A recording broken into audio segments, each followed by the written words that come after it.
начала времен человек искал ответы на вечные вопросы. Кто я? Зачем я здесь? В чем смысл моего существования? Многие великие инкарнации и пророки пытались пролить свет на эти загадки и направить человечество на путь духовного пробуждения.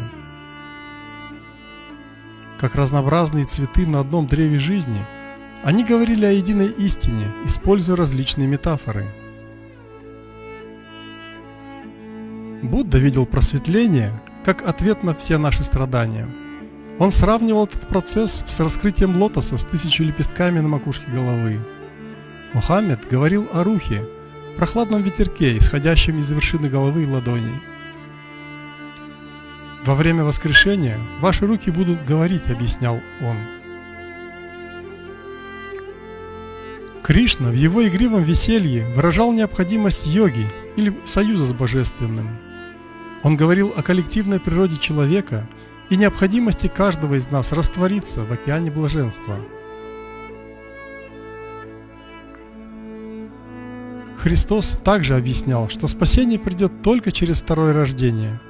Прощение и сострадание проложат дорогу к этому пробуждению, которое можно будет ощутить как языки прохладного пламени, окутывающие головы как божественные нимбы.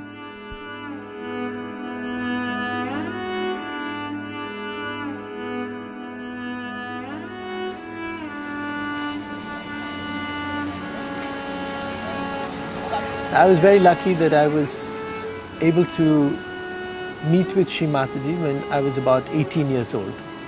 And she was staying in Bombay, and she was at that time the wife of the chairman of the Shipping Corporation of India. My mother knew her, so we went over to her home, and my mother said, "Here is a special person, and you'll feel good if you meet her." There were not that many people. There were a few people in Bombay. They'd meet for meditation. In fact, when they met for meditation, Shri Mataji herself would be there, sitting in front of everybody. But it took a few years after that to fully realize the power of the vibrations.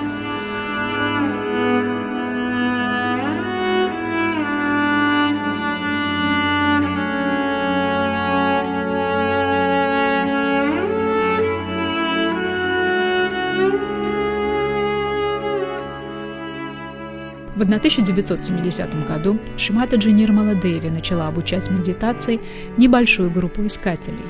На занятиях она стояла позади каждого и поднимала кундалини, кладя свою руку на различные энергетические центры, расположенные вдоль позвоночника. Это был естественный процесс пробуждения энергии чистого желания. Она приводила в движение силу, называемую кундалини. У каждого из нас эта энергия, свернутая в 3,5 оборота, находится в спящем состоянии в основании позвоночника, внутри крестцовой кости. Когда энергия пробуждается, она поднимается по позвоночному столбу, активизирует энергетические центры и, пройдя через макушку головы, соединяет наше тонкое тело с божественным началом. Несмотря на то, что первоначально Шри Матаджи встретила небольшую группу искателей истины, она искала универсальный метод, который позволил бы ей передать этот опыт большим группам людей. Вскоре ей удалось найти технику массовой самореализации. Принимая во внимание все условности и ограничения человеческой личности, метод был создан чрезвычайно простым. Для пробуждения внутренней энергии искателю достаточно было изъявить свое желание, держа левую руку по направлению к Шри Матаджи. Словесные утверждения помогали материнской энергии кундалини подняться по позвоночнику, и этот опыт подтверждался ощущением прохладного потока на руках и над головой. По мере того, как все больше и больше людей проявляли желание почувствовать кундалини, Шри Матаджи начала движение по распространению массовой самореализации.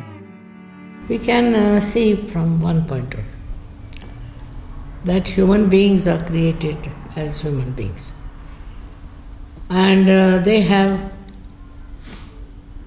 mental, emotional, all these sides.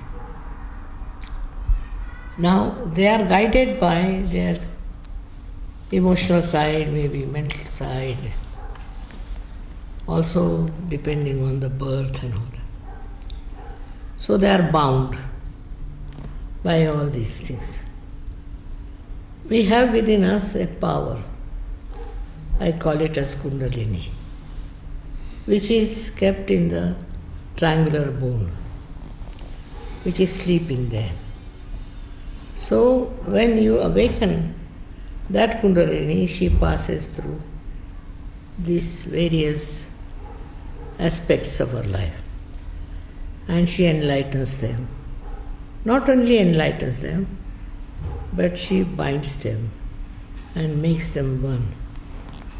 That is where we become above all these things and we become ourselves. Начав в 1970 году, Шри Матаджи проводила программы массовой самореализации в 65 странах мира, начиная от России и заканчивая Австралией. В 1995 году на публичной программе в Бомбее она подняла кундалини около 100 тысячам человек. Не находя свободных мест в холле, люди сидели на улице и, не имея возможности услышать всю лекцию, просто протягивали руки и чувствовали радость. When I came to Sri Matаджи, I was the child of my generation. And then, with this sort of very permissive lifestyle that we had, our generation, then when you come to someone like Sri Matаджи, who is purity herself, and all your chakras are basically in jeopardy, all your chakras are more or less broken. And it's really hard because visibly, Sri Matаджи was working on me, and then she was going and vomit in the bathroom next minute because my system was really damaged by the lifestyle, which was basically the lifestyle of a kid of my generation. And when she came and she told me what she was here for, what she had come for, what she was going to give mankind, what she was giving mankind already, then that was making the whole thing meaningful, the whole course of history. Then I was like, I don't know how you say this in English, écrasé. I was like stunned by the magnitude of it all. Because just imagine that suddenly you get a big secret. You are your own master, no doubt, but you have to be made into it. Unless and until you are connected to the means through this, unless and until you are baptized, you are not your spirit. Now the spirit resides in your heart. Nobody knows, you see. He resides in your heart. But you are not aware of it. When the Kundalini passes through these various centers and pierces through this one, then the seed of the spirit is here. If it doesn't work, we'll work it out later. The chakras are simply anatomical locations that are physiologically understandable by terms of autonomic nervous plexi. So this is the cardiac plexus, the heart chakra is the cardiac plexus. The Vishuddhi is the cervical plexus. Now, what I don't understand is how you can get cool air coming out of your head. That's not part of my training. There is no way in allopathic medicine, in Western teaching, that you get cool air coming out of your head, and as it goes past here, you go into meditation. The knowledge about this subtle system, that is the Kundalini, about the 7 chakras, and about these 3 energy channels, all this is described in Yoga Sutra. What Sri Mataji has given to us, she has described how each energy centers, they are controlling different organs of our body. Any disease is because of some imbalance in these energy centers. The correction can be effected only with the Kundalini awakening. When this union of your own divine energy with the cosmic energy takes place, then yoga is said to have occurred. Normally, a person cannot stop his or her thoughts, but when the Kundalini gets awakened, then a person is put into a thoughtless state, and finally it goes up to the Sahasrara and a person is feeling the cool breeze. Йога или энергетический союз превратилась в практику, не требующую больших усилий. Отпала необходимость стоять на голове или покупать дорогостоящую мантру.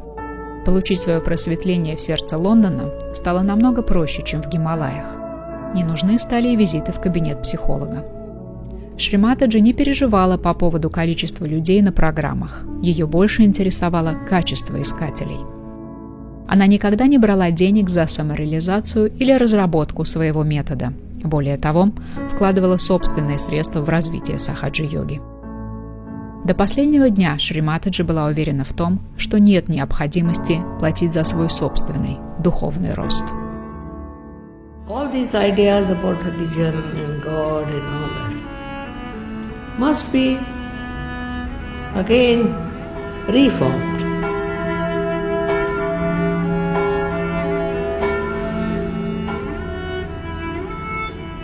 There's no need to ring the bells or anything. Bells have to be inside.